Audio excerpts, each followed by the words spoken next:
इंसान की पहचान उसके कर्मों से होती है, ना कि उसके चेहरे से। कर्म हमारे लिए महत्वपूर्ण होती है। कर्म को आप अपने जीवन में अपनाएं तो सफलता मिलेगी।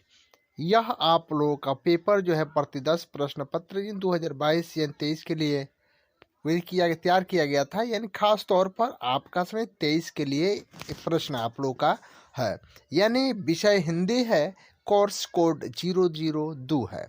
सिंपल पेपर पहला है, देखिए, और इसी में से आपका एग्जाम में संभावना है कि आएगा ही आएगा। आप लोग इस वीडियो को अंत तक देखेंगे, ना पढ़ने से अच्छा कुछ देख तो लीजिए। देख लीजिए, आपका सबसे पहले दिया क्या है, यानी इसमें दिया है, देख लेंगे, खंड अ है, यानी बहुविकल्पी वस्तुपरक ये प्रश्न है। यानी कहता है कि फिजूल खर्ची एक बुराई है, यानी इसी को पढ़ करके आपको क्या करना है, उत्तर देना है। तो इसको तो हमको पढ़ना ही होगा। तो कह रहा है फिजूल खर्ची एक बुराई है, यदि इसके पीछे बारीकी से नजर डाले तो अहंकार नजर आएगा। हम फिजूल खर्ची जो करते हैं यह हमारे अंदर अहंकार को उत्पन्न करता है।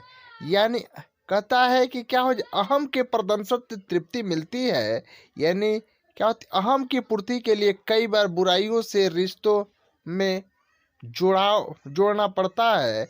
अहंकारी लोग बाहर से भले गंभीर होते हैं, अहंकारी लोग जो होते हैं बाहर से भले ही गंभीरता का आवरण ओढ़ ले, लेकिन भीतर से यह उथलेपन में भरे रहते हैं।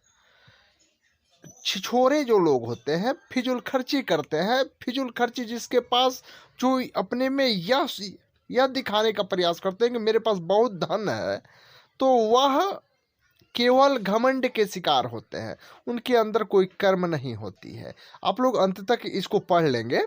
पढ़ने के बाद ही आप लोगों को इसको देखना होता है। हमने केवल हेडिंग बता दिया है, अत्यधिक पढ़ेंगे तो अत्यधिक समय लगेगा, क्योंकि पूरा सेट है आपके पास, खंड क और खंड ख, खंड क और ब में आपका विभक्त है, तो समय लगेगा। इसीलिए हम आप लोग को छोटा सा अंश आप लोग को पढ़ कर बता दिए हैं। अब इसमें जो प्रश्न पूछा है उसको देख लीजिए आप लोग। देखिए, प्रश्न पूछा है, देख लीजिए, अभी ऊपर हम बताए हुए थे, क्या होता, अहम अकारण ही जीवन में आनंद खो जाता है, यानी इस कथन की सत्यता सिद्ध करने वाले कारक, यानी इस कथन को जो कारक सत्यता बताता है वह करता है स्वच्छचारिता को महत्व देता है। स्वच्छचारिता को क्या करता, महत्व देता है। देखिए, अगला प्रश्न इसी में क्या है, यानी कहने का अर्थ है कि यह आपका, यानी कथन 1 एवं 3 सही है, इस तरह से प्रश्न पूछता है। यानी कथन 1 भी सही है एवं कथन 3 भी आपका सही है, यानी कुछ बातों पर इसमें ध्यान देना पड़ता है हमें। अभी देखिए आगे जो आपका प्रश्न है, कहता है कि अहंकारी व्यक्तियों को किन कमियों की ओर संकेत किया जाता है। तो जो अहंकारी व्यक्ति होता है वह, यहाँ पे आप समझ लीजिए, क्या सभी विकल्प सही है, जो आप देख लीजिए, इसको जो है आप लोगों को बार बार दिखाना पड़ता है। दिखाने के लिए यह जरूरी है कि इसका जो भी आपका विकल्प है, ये चारों विकल्प दिया हुआ है, ये स्वयं को का महत्व देता है, क्या गंभीरता का आवरण ओढ़ लेता है, क्या स्वच्छचारिता का महत्व देने लगता है, आवेशों के प्रति अड़िग रहता है। इस ऑप्शन को ही आप लोगों को लास्ट तक लिखना है, समझ रहे हैं आप लोग। तो देख लेंगे, देखना जरूरी होता है। यानी ये सभी विकल्प जो है उसमें के क्या है, सही है, जो आपके ऊपर वाले प्रश्न है उसके नीचे आप लोग देख लेंगे, थोड़ा सा दिया हुआ है, अब बार बार दिखाना उचित नहीं है, आप लोग देख लेंगे, समय लग रहा है। यानी कह रहा है कि लेखक ने मानव में उद्वेलित होने वाली भावनाओं की तुलना जो किससे किया है? तो जब व्यक्ति के मन में भावना उत्पन्न होता है तो यह आपका क्या हो जाता है, समुद्र, क्या देख लेंगे, समुद्र तट की लहरों से इसकी क्या किया, मानव के मन की तुलना किया है। मानव के मन जो है एक समुद्र की लहर की भांति है, कभी उफान मारता है, कभी जो है स्थिर हो जाता है। तो लेखक ने मानव के मन को समुद्र तट की लहरों से तुलना किया है। देख लीजिए, यानी पूरा गद्यांश आप लोगों ने उसमें पढ़ा है। प्रस्तुत गद्यांश का सर्वाधिक उपयुक्त शीर्षक कौन है? तो ये जितना भी हमने पदांश पढ़ा है, तो ये तो बात हमने इसमें सीखा है कि अहंकार जो होता है इन सबसे बड़ा अवगुण होता है। तो आपका सही जवाब इसका जो होगा 1 हो जाएगा, यानी अहंकार आपका सबसे बड़ा अवगुण है। यहाँ पे आप ध्यान रख लेंगे, अहंकार मानव की सबसे बड़ी गुण है, यानी अवगुण है। देख लीजिए,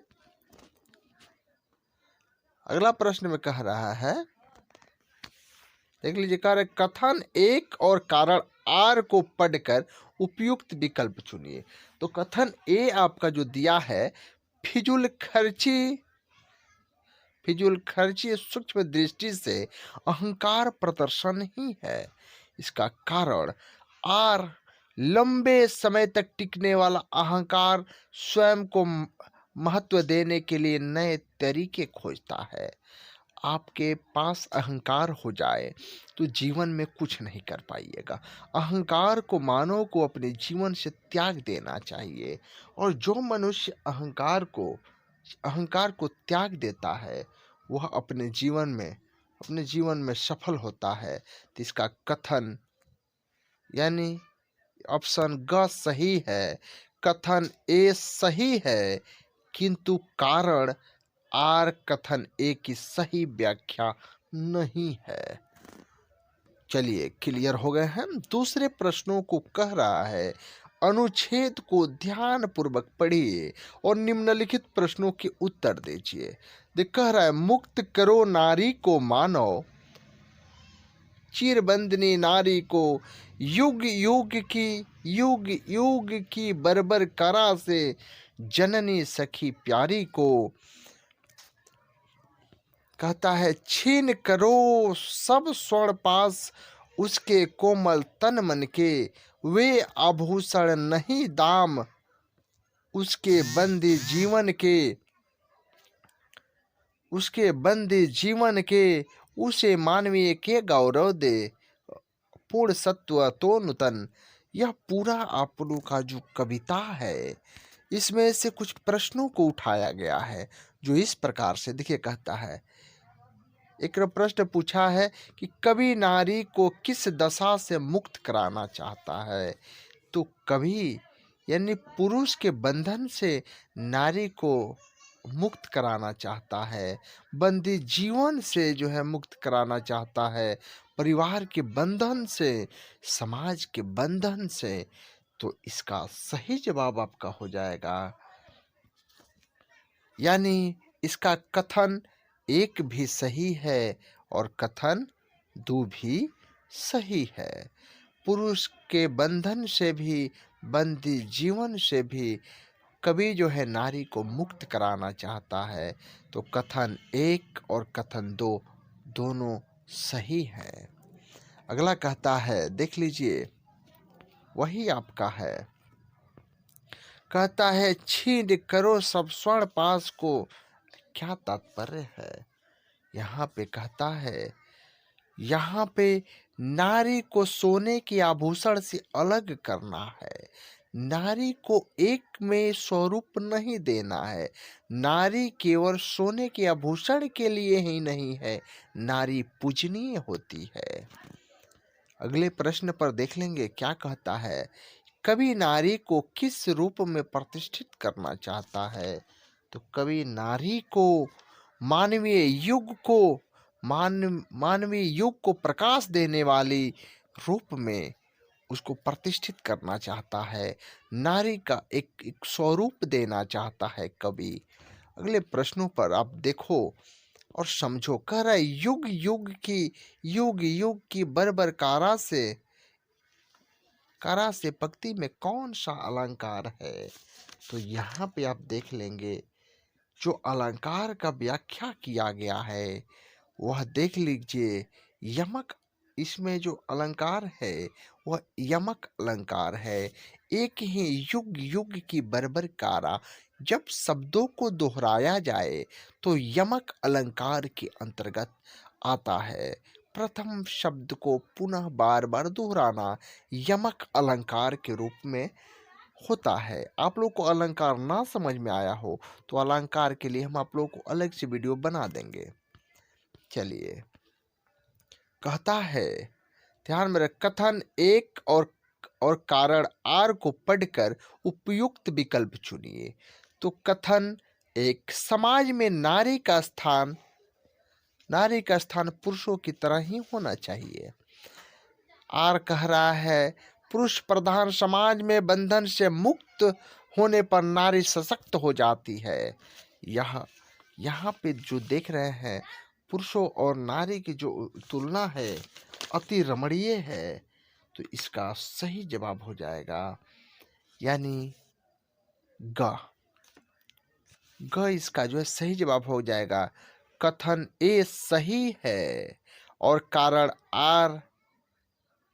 आर कथन एक की सही व्याख्या है।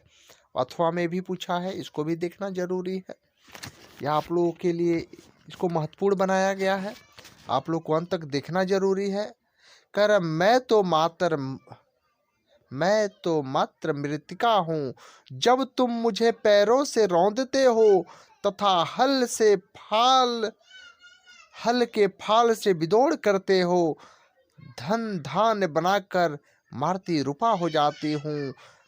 पर जब भी तुम अपने पुरुषार्थ पराजित स्वर से मुझे पुकारते हो तब मैं अपने ग्राम देवत के साथ विनय शक्ति हो जाती हूँ। यहाँ पे धरती माँ की एक और उपमा को दर्शाया गया है, एक और नारी का व्याख्या किया गया है। धरती माँ की व्याख्या करते हुए कवि कहता है, देखेंगे, कहता है, अपनेपन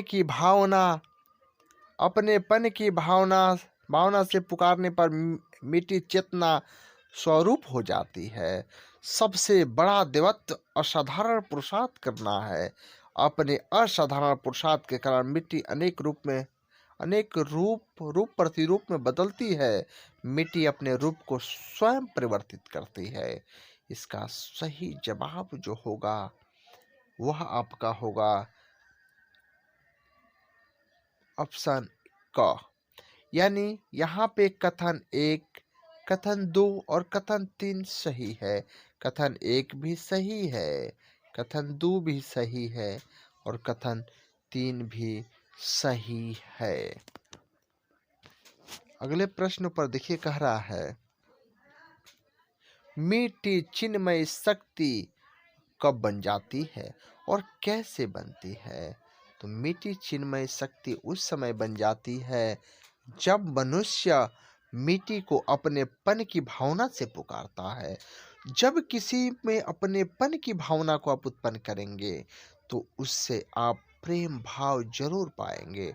उसी तरह से धरती माँ यानी मिट्टी की तुलना और मनुष्य की अपनेपन की भावना से जब का पुकारता है तो मिट्टी अपना प्रेम निछार करती है और फसलों का एक स्वरूप देती है।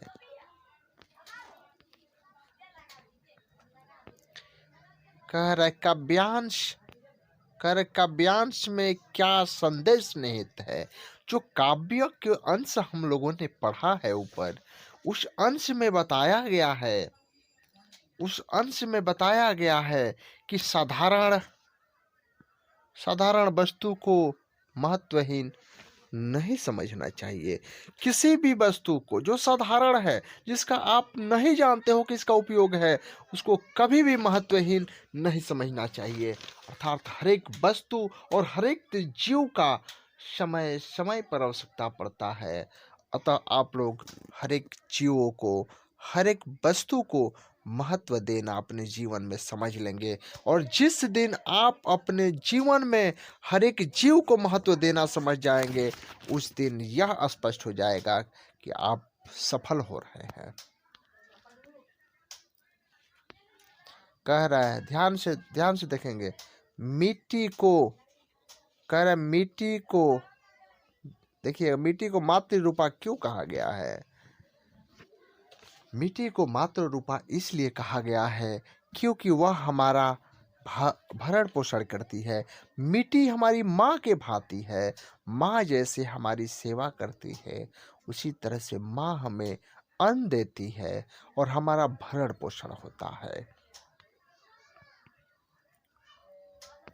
देखिए, कह रहा है, अब उसी में से आपको पूछा गया है, यानी कथन 1 और कारण आर को पढ़कर को उपयुक्त चुनना है। तो कथन ए में दिया है, जब तक मिट्टी मानव के संपर्क में नहीं आती तब तक वह अपने साधारण रूप में ही रहती है। और देखिए कथन आर में कर रहे हैं, मानव स्पर्श से ही मिट्टी अपने साधारण रूप का त्याग कर धन्य धान्य से पूर्ण असाधारण रूप को धारण कर लेती है। तो इसका सही जवाब जो होगा वह आपका हो जाएगा क, यानी कथन ए गलत है किंतु कारण आर सही है, यानी ऑप्शन क इसका सही जवाब होगा। देख ले 3 नंबर में कह रहा है, ध्यान से देखेंगे, निर्देशानुसार वाच्य पर आधारित 5 बहुविकल्पी प्रश्नों में से किन्हीं 4 प्रश्नों के उत्तर दीजिए। अब 5 दिया है तो 5 तो बताना ही पड़ेगा, 5 आप लोग समझ लेंगे, यानी लेकिन आप लोग को इसी तरह पूछेगा कि 4 गो को उत्तर दीजिए। 5 प्रश्न रहेगा, 4 गो को उत्तर देना होगा। यानी कह रहा है, इस वाक्य का वाच्य लिखिए, अशोक ने विश्व को शांति का संदेश दिया। यानी जब अशोक ने पूरे विश्व को शांति का संदेश दिया तो वह आप इसमें आप देख लेंगे क्या, और कर्तृवाच्य हो रहा है, यानी ऑप्शन क इसका सही जवाब हो जाएगा।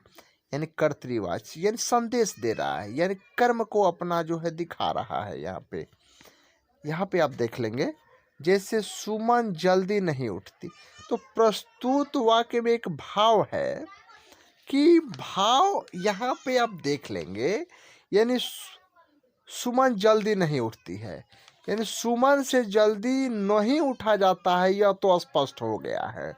सुमन से जल्दी नहीं उठा जाता है, तो ऑप्शन क इसका सही जवाब होगा। उसके बाद कह रहे, गायिका ने मधुर गीत गाए, वाक्य को जो कर्मवाच्य में बदलना। देखिए, इसको हमें का कर्मवाच्य में बदलना है, यानी कर्मवाच्य में बदलने के लिए यानी कर्म की प्रधानता आपको जो है इसमें दिखानी होती है। तो जो आप लोगों का जब इसको क्या करेंगे, कर्मवाच्य में बदलेंगे, तो आप लिखेंगे गायिका द्वारा मधुर गीत गाए गए। गायिका द्वारा मधुर गीत गाए गए। हम लोग इंग्लिश में पढ़ते हैं active and passive voice. Voice हम लोग जो पढ़ते हैं ना, वही है। इसमें हिंदी में वाच्य होता है कर्मवाच्य, और क्या होता है कर्तृवाच्य, वही है। जिसमें क्या होता है कर्ता की प्रधानता दिखाते हैं, वो क्या होता है कर्तृवाच्य होता है। क्या होता है जिसमें समझिए कर्म की प्रधानता दिखाते हैं, वो क्या होता है कर्मवाच्य होता है। अब देख लीजिए, कर निम्नलिखित में से कौन सा कर्तरीवाच्य का सही विकल्प है? निम्नलिखित में से यानी कौन इसका सही विकल्प है? यानी इसका जो सही विकल्प होगा यानी ख, यानी कहने का अर्थ है विकल्प 2 जो है, परीक्षा के बारे में अध्यापक ने क्या कहा। विकल्प 2 इसका सही है। ख विकल्प दिया है, ख जो है विकल्प 2 को दर्शाता है, यानी परीक्षा के बारे में अध्यापक ने क्या कहा। अब कहते हैं, आओ अब चलते हैं, आओ अब चलते हैं, काम हो गया। जैसे मान लीजिए कहीं पे गए हैं, कुछ काम हो गया, अब हम कहते हैं अब चलो, आओ अब हम चलते हैं। तो इसका यह भी अर्थ हुआ कि चलो चला जाए। ऐसे भी आप इसको इसको कह सकते हैं। भाव प्रधान को दिखाना है। ये किसी भी भाव को आप अपने क्या व्यक्तित्व के रूप को दिखाना होता है, तो भाववाचक में आप इसको आसानी से लिख सकते हो कि चलो चला जाए। अब कहता है कि निर्देशानुसार पद परिचय पर आधारित 5 बहुविकल्पी प्रश्नों में से किन्हीं 4 प्रश्नों का उत्तर दीजिए। तो हनुमान जी ने सभी कार्य श्री राम के निमित्त के रेखांकित पद का परिचय दीजिए। के निमित्त यानी रेखांकित पद को सबसे पहले आपको अगर बताना है तो यहाँ पे एक स्पष्ट कर दिया है कि कारणवाचक भी है, संबंधबोधक अव्यय और संबंधी शब्द श्री राम है। यानी कारणवाचक, संबंधबोधक, अव्यय एवं संबंधित शब्द श्री राम जी के बारे में बताया गया है। आजकल ध्वनि प्रदूषण तेजी से फैल रहा है। रेखांकित पद पर जो पद परिचय दीजिए। तो ये रेखांकित आजकल में दे दिया है। तो यहाँ पे अव्यय क्रिया विशेषण कालवाच की प्रधानता दिखाई गई है। कह रहे यह घड़ी मेरे छोटे भाई की है। वाक्य में रेखांकित पद है। इन छोटे जो हैं आपसे, इस पद में आप करते क्या हो? एक आपने छोटे भाई के लिए एक रूप दे दिया जो क्या होता है, गुणवाचक रूप होता है। आपका भाई छोटा है, यानी गुणवाचक विशेषण की इसमें प्रधानता आप दे रहे हो। तो घ इसका जो है ये सही जवाब हो जाएगा। अब यहाँ पे आप देखेंगे, कर पान वाला नाया पान खा रहा था। रेखांकित पद में पद परिचय दिया। अब जो पान वाला खा रहा है, कौन पान? नया पान। एकरा पहले जौन खाया तो थूक दिया है, अब नौका पान खा रहा है। तो नौका पान जब खाएगा ना, तो विशेषता तो अब बताइए रहे हैं, ओकरा गुणो बता रहे हैं, पुल्लिंगो बता रहे हैं, और एक वचन पान विशेष से पर जो है विशेषता दिया गया। बहुवचन नहीं ना है जी, एक गो ना व्यक्ति खा रहा था, तो एक वचन पान विशेष से है।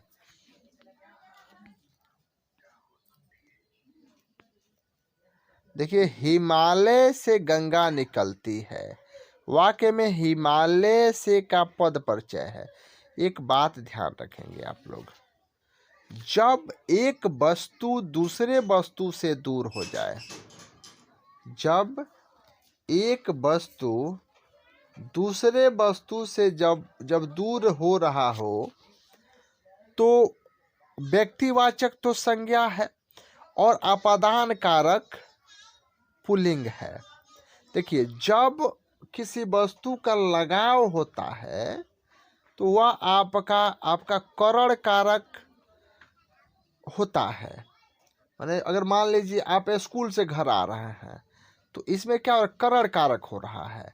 और जब आप घर से स्कूल, और जब आप घर से जा रहे हैं, तो घर से आप घर छोड़ कर जा रहे हैं।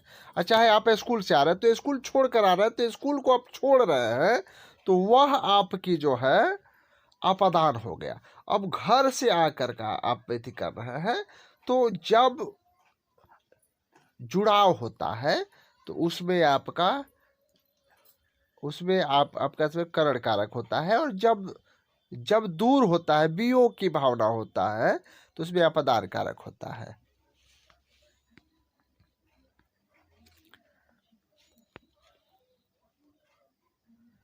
करण निर्देशानुसार रचना के आधार पर वाक्य भेद पर आधारित पांच बहुविकल्पी प्रश्न दिए गए हैं।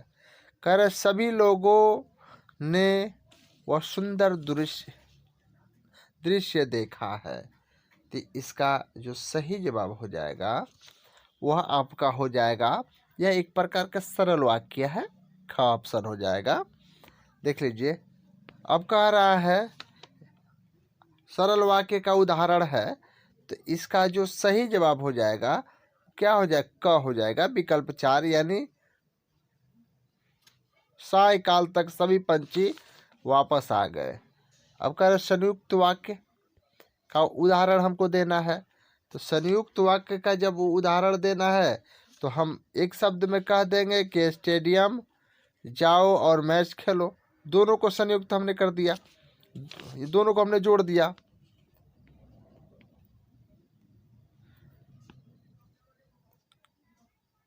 उसके बाद से देख लीजिए,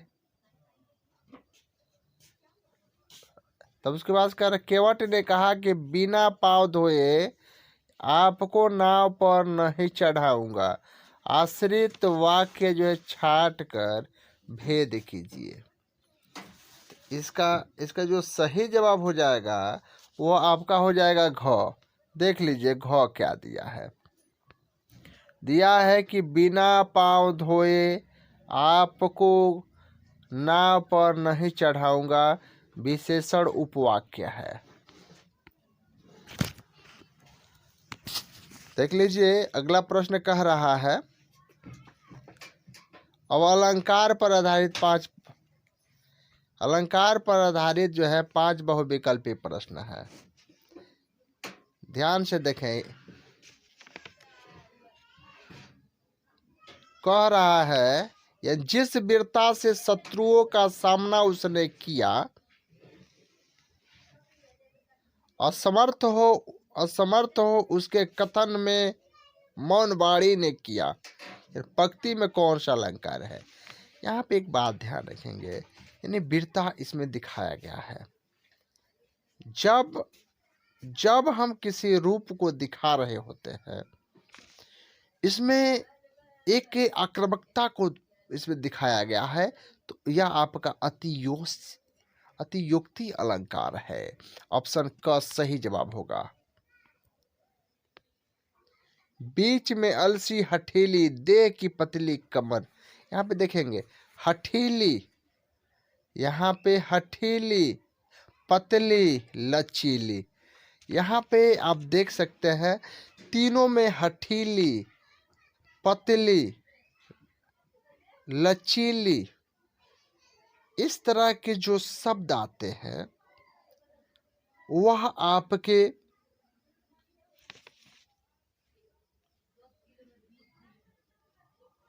मानवीयकरण अलंकार के अंतर्गत आते हैं, यानी ऑप्शन ख इसका सही जवाब हो जाएगा।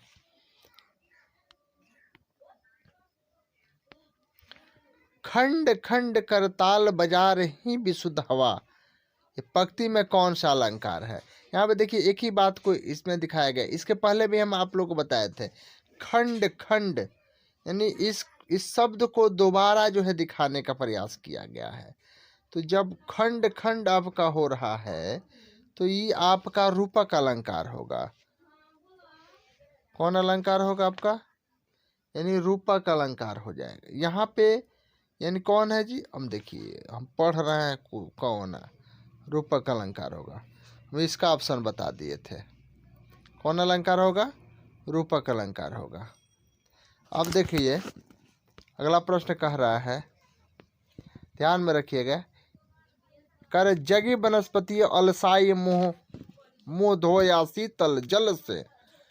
देखिए यहाँ पे जगी वनस्पतियां अलसाई मुंह धोया, जो रूप दिखा रहा है यह बहुत ही आप लोगों का सरल है, यानी यह क्या करे मानवीयकरण कर रहा है। तो मानवीयकरण अलंकार जो है चौथा के क हो जाएगा। ऑप्शन क इसका सही जवाब हो जाएगा। अब कह रहा है, देख लीजिए, कह रहा है कि उषा सुनहरे तिर बरसाती, जय लक्ष्मी सी उदित हुई। यहाँ पे आप जो शब्दों को देख रहे हैं, जिसमें अगर हम किसी की तुलना करना है, ये मानवीयकरण करना है। सुनहरे तिर सरसाती बरसाती, जय लक्ष्मी सी उदित हुई, इसमें मानवीयकरण आप कर रहे हैं, यह मानवीयकरण अलंकार है। चलिए अगला प्रश्न है।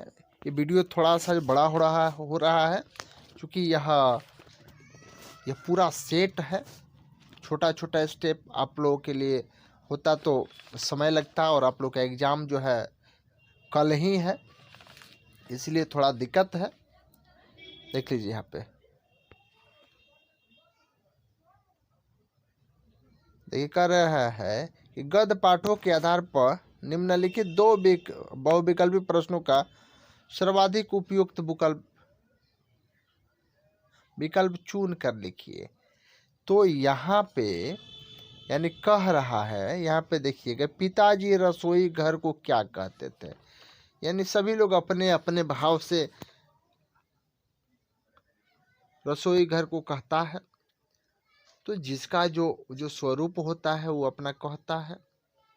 तो यहाँ पर आपका जो हो जाएगा, यानी क्या होता है, भाटियार खाना, यानी जहाँ पे खाना बनता है, माने ओकरा के मनोरंजन के स्थान तो नहीं कहिएगा, पूजनीय स्थान तो नहीं कहिएगा, स्त्रियों का प्रिय स्थान तो हो ही नहीं सकता है। तो भटियार खाना।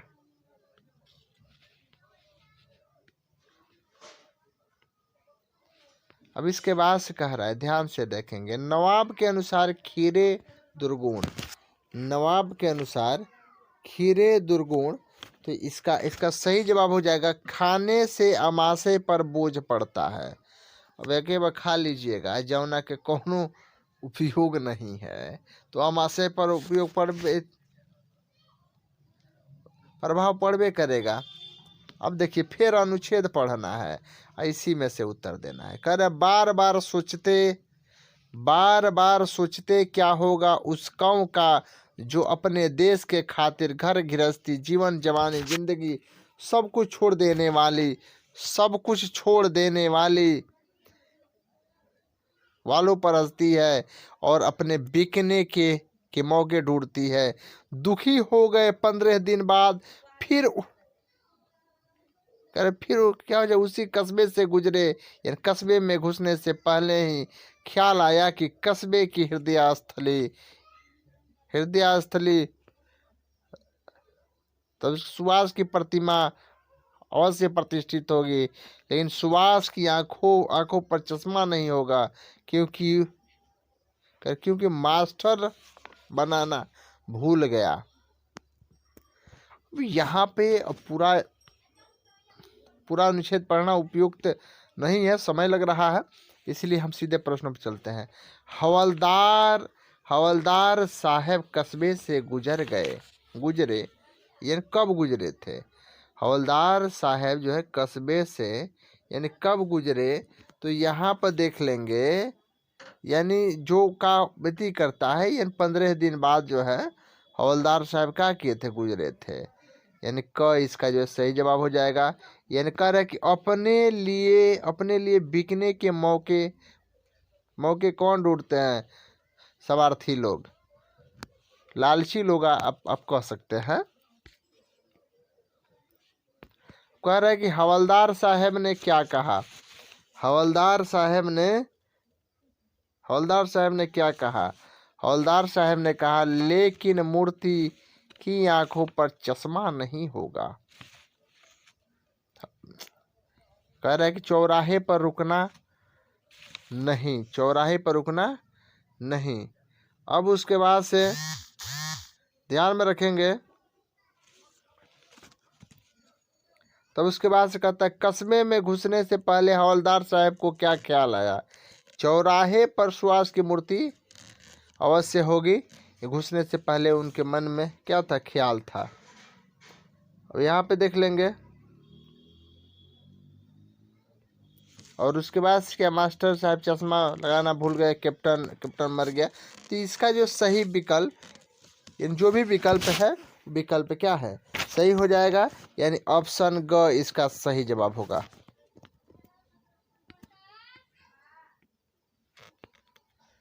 अब देखिए, कह रहे चौराहे में कौन समास है। तो चौराहे में आपका जो द्विगु समास है, ऑप्शन ख सही जवाब होगा। देखिए अब अनुच्छेद नहीं पढ़ेंगे, चूंकि आप लोग देख लीजिएगा, यानी अधिक समय लग रहा है। अब कह रहा है, देख लीजिए 9 के क, राम ने परशुराम से क्या कहा। राम ने परशुराम से क्या कहा, यानी जब परशुराम जी भगवान शंकर के धनुष टूटने पर आए थे, तब क्या वो परशुराम ने बहुत अपशब्द कहा था, लेकिन राम ने उनसे कहा, देख लेंगे, राम ने उनसे कहा कि शिव धनुष, देख लीजिए, शिव धनुष तोड़ने वाला आपका ही दास है। देखिए इतने बड़े पुरुष, महापुरुष ने अपने को कितने छोटे शब्दों से संबोधित किया है, और आज का मानव है जो अपने अहंकार में डूबा हुआ है।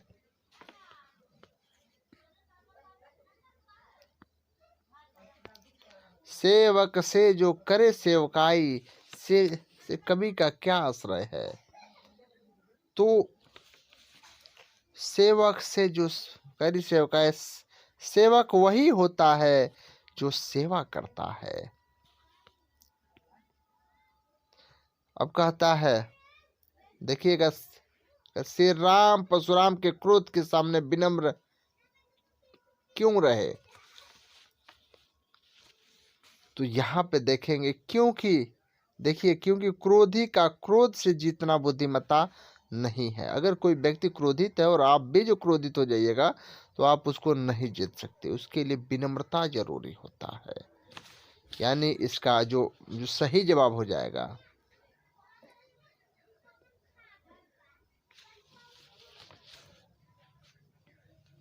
घ हो जाएगा, यानी इसका विकल्प एक सही है।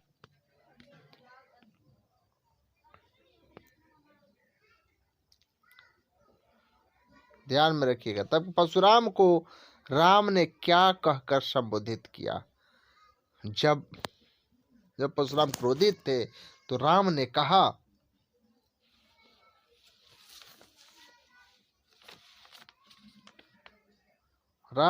था, हे महर्षि, नहीं, हे नाथ। यहाँ पे ऑप्शन का जो है सही जवाब हो जाएगा। देखिए कहता है, सहस्रबाहु किसका शत्रु था। तो जो सहस्रबाहु था वह ध्यान में रखेंगे, महर्षि परशुराम का शत्रु था।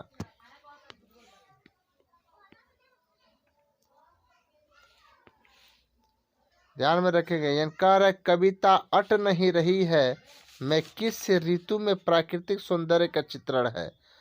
तो इसका जो सही जवाब हो जाएगा वो हो जाएगा घ, बसंत ऋतु। कह रहा है,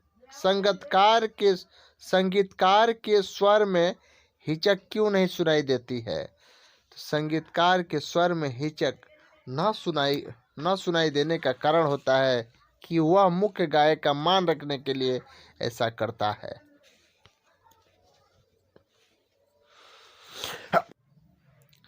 देखिए, सबसे पहले आपको करना क्या है, वो तो आप लोगों का वस्तुनिष्ठ प्रश्न है, ये आप लोगों का दीर्घ उत्तरीय प्रश्न है। यानी कह रहा है कि 3 प्रश्नों के उत्तर लगभग 25 से 30 शब्दों में लिखना है। तो कह रहे, भोली भाली गोपियों और चींटियों से, भोली भाली गोपियों और चींटियों से क्या समानता दर्शाई गई है। इसका आंसर आप लोग देखिएगा। आंसर देखिएगा इसका, जो इस प्रकार से है, भोली भाली जो गोपियाँ थी, ये वह अपने प्रिय कृष्ण के रूप में, देखिए रूप पर क्या मोहित थी, अब मोहित होकर के क्या है उनसे उनके प्रेम में इतना लीन हो गई कि अब वह कभी भी उनसे विमुख नहीं हो सकती। यानी कहने का अर्थ है कि उनकी दशा जो है उन चींटियों के समान हो गई जो जुड़ कर अशक्त होकर जो क्या होता है गुड़ के साथ, मीठा जो होता है ना, मीठा के साथ अगर जुड़ जाती है तो वह उनसे कभी दूर नहीं होती और स्वयं को कभी भी मुक्त नहीं कर पाती है तथा वह अपने प्राण त्याग देती है। उसी तरह से भगवान कृष्ण से गोपियां जो जुड़ गई थी, जैसे मीठा के साथ गुड़ के साथ चींटियां का लिपट जाती है, जुड़ जाती है, यानी उसी में अपना क्या करती है, प्राण त्याग देती है। उसी तरह से क्या होता है, गोपियां भी जो है उनसे क्या हो गई थी, चिपट गई थी। देख लीजिए, ये 2 नंबर प्रश्न कहता है कि संगीतकार की मनुष्यता किसे कहा गया, संगीतकार की मनुष्यता किसे कहा गया है। वह मनुष्यता कैसे बनाए रखता है। देख लीजिए यहाँ पे इसका जो संगीतकार होता है, यहाँ पे देखिए, संगीतकार की हिचक उसकी विफलता नहीं बल्कि मनुष्यता है। अर्थात जब मुख्य गायक का संगीतकार साथ देता है तो अपने आवाज एवं प्रतिभा को ऊंचा होने से रोक देता है। यह मनुष्यता है। ऐसा वह इसलिए करता है ताकि वह मुख्य गायक का प्रभाव एवं सम्मान बना रहे। उसका उद्देश्य गायक की आवाज को दबाना नहीं होता है बल्कि उसको मजबूत बनाना होता है। यही हिचक उसकी आवाज में साफ सुनाई देती है। इसे उसकी मनुष्यता का परिचायक समझा जाना चाहिए। यह मनुष्यता वह मुख्य गायक का साथ दे करके कायम रखता है। चलिए, अगला प्रश्न इस प्रकार से है। देखिए, कहता है,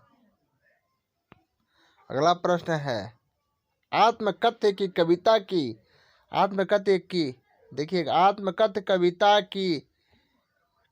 काव्य भाषा की विशेषताएं उदाहरण सहित बताना है। यहाँ पे आप देख लीजिए, जो इसका आंसर है वो देखिएगा, आत्मकथ्य कविता की काव्य भाषा की महत्वपूर्ण विशेषताएं निम्नलिखित है। कवि ने इस कविता में खड़ी बोली का परिष्कृत रूप का उपयोग किया है। आत्मकथा के देखिएगा आत्मकथ्य में तत्सम शब्दों को भावों के अनुकूल किया है। उदाहरण, इस गंभीर अनंत नीलिमा में असंख्य जीवन इतिहास भूले अपनी या प्रवचना औरों की टिकाऊ मैं। इस कविता में कवि ने प्रतीकात्मक शब्दों का काफी प्रयोग किया है। जैसे देख लीजिए, कौन सा प्रतीकात्मक शब्द है, मधुप गुण गुना कर कह जाता, कौन कहानी यह अपनी मुरझा कर गिर रही पत्तियां देखो कितनी आप धनी। यहाँ मधुप मन प्रतीक का है, जो मुरझा कर गिरती हुई पत्तियां नश्वरता का प्रतीक है। तीसरा, यहाँ पे आप लोग अत्यधिक लिखने की आवश्यकता नहीं है, लेकिन इसको भी समझ लीजिए। यानी इस कविता में प्रकृति प्रसंगों के माध्यम से कवि ने प्रेयसी के सौंदर्य को अभिव्यक्त किया है। जैसे जिसके अरुण कपोलों की मतवाली सुंदर छाया में अनुरागनी उषा लेती थी निज सुहाग मधुमाया में।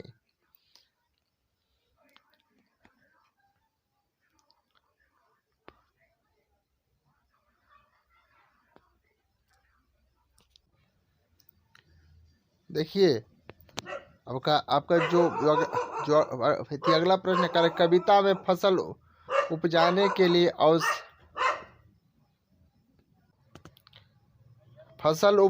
के लिए आवश्यक तत्वों की बात कही गई है। वे आवश्यक तत्व कौन कौन से हैं? तो यहाँ पे आप देख लीजिए,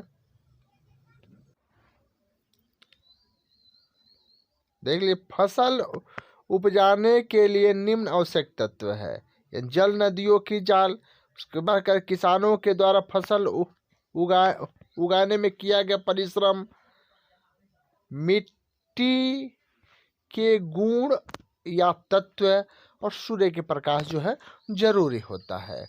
बहती हुई हवा और उसमें फसल के अस्तित्व।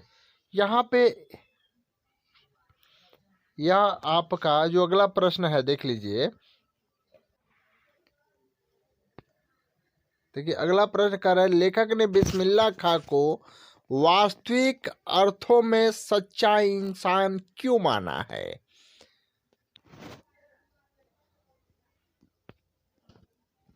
लेखक ने बिस्मिल्लाह खां को वास्तविक अर्थों में सच्चा इंसान कहा है, यानी इसके कई कारण रहे हैं। वे सांप्रदायिक सौहार्द में मिली जुली संस्कृति के प्रतीक थे। उनको केवल यह नहीं मालूम था, उनके पास घमंड था कि मैं मुसलमान हूँ तो मैं हिंदू धर्म में नहीं जाऊंगा, क्योंकि वे हमेशा जो है ये बालाजी मंदिर में शहनाई बजाया करते थे। उनको जो है शहनाई का स्वरूप माना गया है। यानी वे हमेशा क्या होता था, मुहर्रम पर वे जब मुहर्रम पर नौवा बजाते थे, और संकट मोचन जो है मंदिर पर संगीत के आयोजन में भाग लेने भी जाते थे। उनकी आयु जो है 14 वर्ष की आयु होते ही वह अपने दादा पिता नाना मामा के मंदिर में हमेशा पारंपरिक रूप से होने वाला शहनाई के जो है रियाज में शिक्षा शुरू कर दे। यानी बिस्मिल्लाह खां का जन्म जो है डुमराव बिहार में हुआ था। अगला प्रश्न इस प्रकार से है, कह रहा है कि संस्कृति पाठ के अनुसार मनुष्य की संस्कृति की जननी किसे कहा जाता है और क्यों कहा जाता है? तो यहाँ पे आप समझ लीजिए। देखिए मनुष्य के अंदर सहज संस्कृति अर्थात क्या होता, अंतःप्रेरणों को संस्कृति की जननी कहा जा सकता है, क्योंकि इसके क्या होता, अंतःप्रेरणा के कारण क्या होता, तन ढका और क्या होता, पेट भरा होने पर भी वह खाली नहीं बैठता। वह अपनी बुद्धि और विवेक के बल पर निस्वार्थ भाव से वशीभूत होकर के मानवता के कल्याण की बात सोचता है और उस कार्य को करता भी है। चलिए अगला प्रश्न इस प्रकार है। देखिए प्रश्न पूछा है, मनु भंडारी की हिंदी अध्यापिका को कॉलेज वालों ने क्यों और क्या नोटिस दिया था? एक कहानी या पाठ के आधार पर समझ जाइए। यानी ये जो पाठ है इसी के आधार पर एगो कहानी बताना है। संक्षेप में आप लोग को बता दे रहा हूं मैं, समझ लीजिए। देखिए कॉलेज वालों के अनुसार मनु भंडारी की हिंदी की अध्यापिका शीला अग्रवाल ने मनु और अन्य छात्रों को भड़काया था, इसलिए अनुशासन बिगाड़ने के आरोप लगाकर कॉलेज वालों ने उन्हें नोटिस दिया था। देखिए अगला प्रश्न इस प्रकार है। देखिए कह रहा है, बाल गोविंद भगत की पुत्र वधू उन्हें अकेले क्यों नहीं छोड़ना चाहते थे? इसका कारण था कि बाल गोविंद भगत का जो एक बेटा था वह मर गया, और मरने के कारण ये जो बाल भगत थे एकदम साधु रूप में थे। जब मर गया तो वो का पतोही को अपने भेज रहे थे कि तुम जाओ, अब तुम्हारी कोई आवश्यकता नहीं है। यानी बाल गोविंद भगत ने अपने बेटे जो उनकी बहू थी यानी उनका मुख अग्नि यानी अपने पतोही के हाथ से दिलवाए थे। चलिए, अत्यधिक समझाने की हमारे पास समय नहीं है, क्योंकि वीडियो लंबा हो चुका है, इसलिए आंसर इसका देख लीजिए। यानी बाल गोविंद भगत की पुत्रवधू यानी उनकी पतोहू उन्हें अकेली इसलिए नहीं छोड़ना चाहती थी क्योंकि पुत्र की का मृत्यु हो गया था और बाल गोविंद भगत अकेले रह गए थे, यानी उनकी सहायता करने के लिए कोई नहीं था। अब जो है बुढ़ारी की अवस्था में यानी वृद्धा अवस्था में उनकी देखभाल करने वाला कोई नहीं था। यानी पतोहू को चिंता थी कि बुढ़ारी में इनकी देखभाल कौन करेगा, यानी उनको जो खाना बनाकर कौन खिलाएगा, और मान लीजिए बीमारी हो जाता है तो कौन समझाएगा। तो यही जो है स्वरूप देख करके वह उसको अकेले नहीं छोड़ना चाहती थी। देखिए, मैं क्यों लिखता हूँ पाठ आपको विज्ञान का दुरुपयोग रोकने में मैं कैसे प्रेरित करता हूँ। इसका जो आंसर होगा वो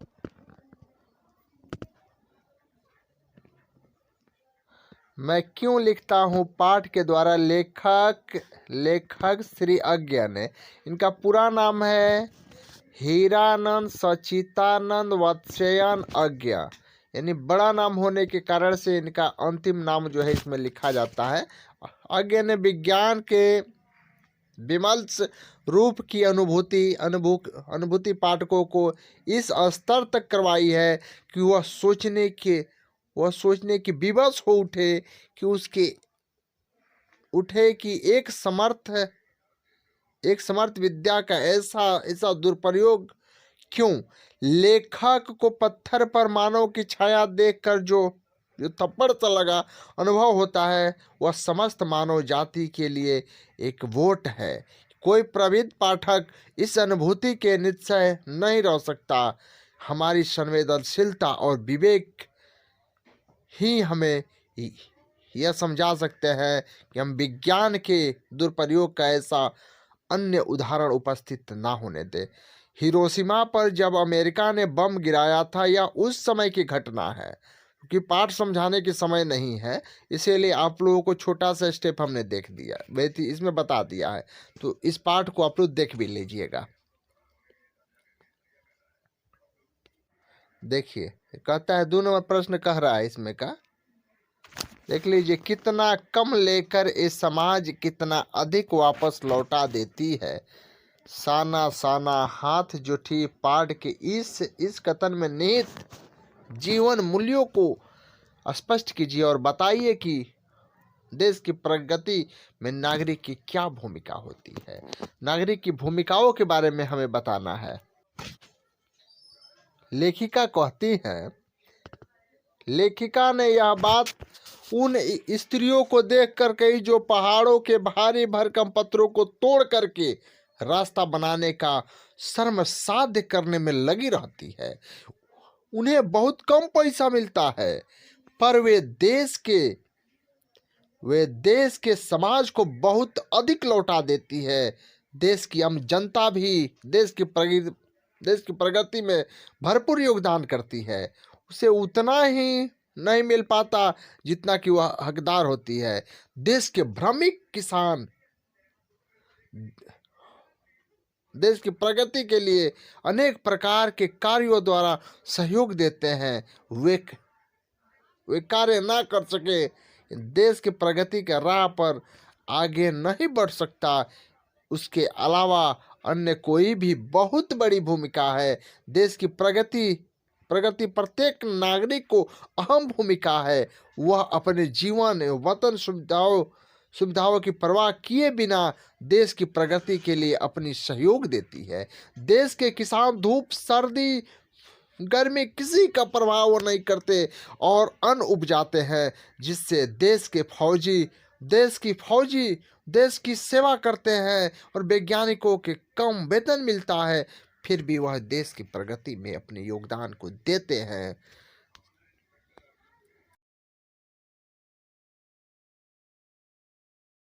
जो अगला प्रश्न करें, सार्वजनिक स्थलों पर बढ़ते हुए धूम्रपान तथा उसके कारण संभावित रोगों के ओर संकेत करते हुए किसी दैनिक समाचार पत्र के संपादक को 80 से 100 शब्दों में पत्र लिखना है। चाहे क्या करना है, पिछली कक्षा में अपने विद्यालय में प्रथम स्थान प्राप्त किया था, यानी इसके लिए आपको विद्यालय के वार्षिक उत्सव में सम्मानित एवं पुरस्कृत किया जाना है। इस अवसर पर आपकी माता पिताजी उपस्थित रहे। माता जी को बुलाने के लिए पत्र लिखिए। समझ रहे हैं आप लोग? यह आप लोग का पत्र है, छोटा छोटा स्टेप आप लोग समझ लीजिए। यह बहुत जरूरी है एग्जाम के दृष्टि से, अतः आप लोग इसको समझ लीजिएगा। समझिए।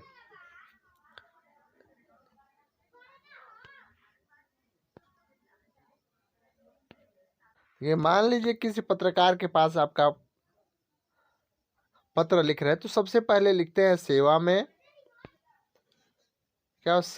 में संपादक महोदय, दैनिक जागरण। यानी जहां पर आप लिख रहे हैं, जैसे नई दिल्ली के लिए लिख रहे हैं, लखनऊ के लिए लिख रहे हैं, कुशीनगर के लिए लिख रहे हैं, दिल्ली के लिए लिख रहे हैं, जहां के पत्रकार महोदय संपादक महोदय के पास लिखना होगा, उसके पास आप जो है लिख लोगे। यानी जो विषय मुख्य, यानी जिसके बारे में हम लिख रहे होते हैं उसको विषय में लिखते हैं। यानी धूम्रपान छोड़े जीवन नहीं, धूम्रपान की समस्या पर चिंता व्यक्त करते हुए पत्र लिखना है। तो महोदय, यहाँ पे आपको जो हर एक बात को बताना होता है, तो आप लिखोगे हर कोई जानता है तंबाकू के सेवन से या हमारे स्वास्थ्य पर विनाशकारी परिणाम हो सकते हैं। यानी फिर भी कई लोग जोखिम को नजरअंदाज करने और जो धूम्रपान करने का निर्णय लेते हैं। सिगरेट के धुएं जो है 400 से अधिक रासायनिक पदार्थ मौजूद हैं, जिनमें कम से कम जो 50 शामिल हैं, जो कैंसर के कारण बन भी सकते हैं। यानी क्या होता है, इन पदार्थों में आर्सेनिक, टार और कार्बन मोनोऑक्साइड भी शामिल होते हैं। और इन जहरीले उत्पादों के अलावा सिगरेट में निकोटीन भी होता है, जो तंबाकू के लिए शारीरिक और जो है मनोवैज्ञानिक लत का कारण बन जाता है। धूम्रपान से आपके फेफड़े बहुत बुरी तरह से प्रभावित हो सकते हैं। खांसी हो सकता है, जुकाम हो सकता है, गड़गड़ाहट और दमा बस शुरुआत है। धूम्रपान से निमोनिया, वातस्फीति, फेफड़ों के कैंसर जैसे घातक रोग हो सकते हैं। धूम्रपान के फेफड़े कैंसर से 80% लोगों की मृत्यु और 81% मौतों में क्रॉनिक ऑब्स्ट्रक्टिव पल्मोनरी डिजीज यानी COPD से मृत्यु हो जाती है, जिस कारण यह समस्या दिन प्रतिदिन बढ़ती जा रही है। आपसे अनुरोध है कि इस समस्या के तरफ ध्यान देकर सरकार को आग्रह करने का प्रयास करें। धन्यवाद भवदीय। जो भी आपका नाम होगा उसको लिख सकते हैं। जैसे मेरा नाम रितेश कुमार सिंह है तो मैंने रितेश कुमार सिंह लिखूंगा। जो भी आपका नाम रहेगा आप लिख सकते हो, इसमें कोई दिक्कत नहीं है। जहां से आप लिख रहे हैं उस जगह का नाम लिखेंगे, जहाँ पे लिखना है आपको उस जगह का नाम लिखेंगे। जिस तारीख को आप एग्जाम दे रहे हैं उस तारीख की, जैसे एग्जाम हॉल से लिख रहे हैं तो एग्जाम हॉल आप लोग लिख लीजिएगा, ये घर लिखने की आवश्यकता नहीं होता है। आप जिस दिन एग्जाम दे, जैसे मान लीजिए आप एग्जाम दे रहे हैं 16 फरवरी को, तो लिखिएगा 16 फरवरी, 16 फरवरी आप लोगों को लिख देना होता है। अब क्या करना, माता जी के पास आपको लिखना है। कहाँ, जैसे कहा हुए हैं अब अपने क्लास में प्रथम आए हैं और आपको सम्मान दिया जा रहा है और उसमें आपको माता जी को बुलाना है, कैसे लिखिएगा, तो लिखिएगा कहा, पूज्य माता जी सादर चरण स्पर्श, आपका भेजा पत्र मुझे मिला, यानी आपका पढ़कर सब समाचार पता चला। सब कुछ आपने जो हमको लिखा था उसी से मालूम हो गया। अब होगा क्या, देख लीजिए यहाँ पे, माँ आपके ही मार्ग निर्देशन पे मैंने पिछले बार परीक्षा की तैयारी की थी और उसमें हमको प्रथम स्थान मिला था, यानी अच्छा अंक मिला। इसलिए मुझे विद्यालय के वार्षिक उत्सव पर सम्मानित एवं जो पुरस्कृत करने का निर्णय लिया गया है। मैं चाहता हूं कि इस अवसर पर आप उपस्थित रहे। इसी संबंध में सूचित करते हुए हर्ष हो रहा है कि मेरे विद्यालय के वार्षिक उत्सव 15 मार्च को मनाया जाएगा। मान लीजिए जो मनाना होगा आप लिख देंगे। और क्या कार्यक्रम में उप शिक्षा निर्देशक महोदय मुख्य अतिथि के रूप में उपस्थित रहेंगे। माँ, मैं चाहता हूँ कि तुम आओ और तुम्हारे हम आंखों के सामने जो है इस सम्मान को ग्रहण करें। मैं आपके आने का बेचैनी से इंतजार करूंगा। शेष सब तो ठीक है। तब लिखिएगा, पूज्य पिताजी को चरण स्पर्श करना, आपका पूर्य, तो क्या आपका क्या प्रिय पुत्र यानी पुत्री है तो पुत्री लिखेंगे, अपना नाम लिख दीजिएगा। ठीक है, चलिए अगला प्रश्न क्या कहता है देख लीजिए। निबंध आज सकता है कि स्वास्थ्य की रक्षा, शारीरिक श्रम, और क्या हो सकता है देख लीजिएगा। भारत में बाल मजदूरी की समस्या, इस तरह के प्रश्न आपके आ सकते हैं। चलिए हर एक को छोटे छोटे स्टेप में जान लेते हैं। देखिए, स्वास्थ्य की रक्षा हो कैसे सकती है, तो अब देखिएगा, वर्तमान समय में प्रत्येक मनुष्य की जीवन शैली में भागदौड़ भरी हुई है। सब कोई भागदौड़ कर रहा है, यानी वे अपने स्वास्थ्य की रक्षा कर पाने में पूरी तरह से असफल हो चुके हैं। जहां पहले के व्यक्ति की औसत आयु 75 वर्ष होती थी, वही आज औसत आयु जो घट करके 60 वर्ष हो गई है। स्वास्थ्य की रक्षा बहुत ही आवश्यक है। ये खराब स्वास्थ्य से व्यक्ति का जो जीवन होता है वो जल्दी समाप्त हो जाता है। प्रत्येक व्यक्ति आधारभूत जो है वस्तुओं का संचय करने के लिए स्वस्थ रहना जरूरी होता है। और कहा भी जाता है स्वस्थ शरीर में ही स्वस्थ मन का वास होता है।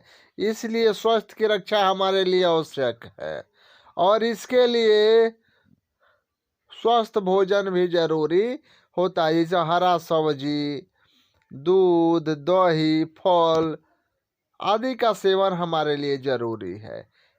यानी फास्ट फूड जितना है, जो जंक फास्ट फूड है, जैसे पिज्जा, बर्गर, ये सब का चाउमीन वाउमीन है, इस सब से जो है दूर रहना चाहिए। तभी आपके जो स्वास्थ्य की जो है रक्षा हो सकती है। अब देखिएगा क्या होता है श्रम का मतलब।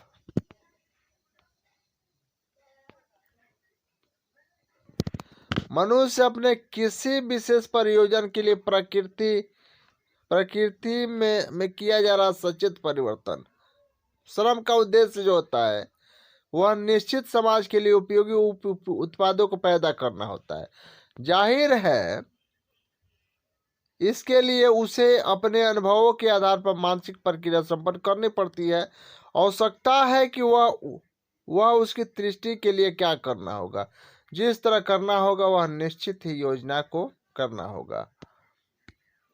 इसको देख लीजिएगा, क्या बताते जाएंगे। अब समझ लीजिए थोड़ा सा बाल मजदूरी के बारे में।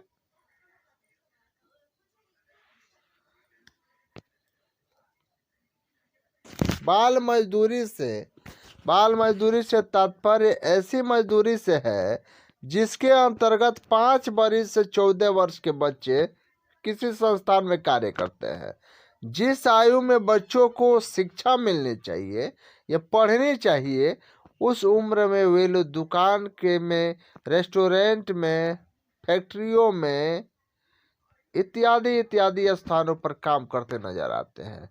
और भारत जैसे विकासशील देश में बाल मजदूरी के अनेक कारण हैं। अशिक्षित व्यक्ति शिक्षा का महत्व न जानना, न समझ पाना, बच्चों को मजदूरी के लिए भेज देते हैं। और जनसंख्या वृद्धि तो इसका महत्वपूर्ण कारण हो गया है, जिसके कारण से जो निर्धन परिवार होता है उसका भरण पोषण नहीं हो पाता है और वे अपने बच्चों को बाहर पे भेज देते हैं। भारत में बाल मजदूरी गंभीरता से नहीं लिए जाने के कारण यानी इसे जो प्रोत्साहन मिल रहा है, यानी देश में कार्य कर रही सरकार, गैर सरकारी और निजी संस्थाओं को यानी इस समस्याओं के प्रति गंभीरता नहीं दिखाई देती। बाल मजदूरी की समस्या का समाधान जरूरी है और इसके लिए कानून बनना चाहिए। अंत तक वीडियो देखने के लिए आप सभी को धन्यवाद। जय हिंद, जय भारत।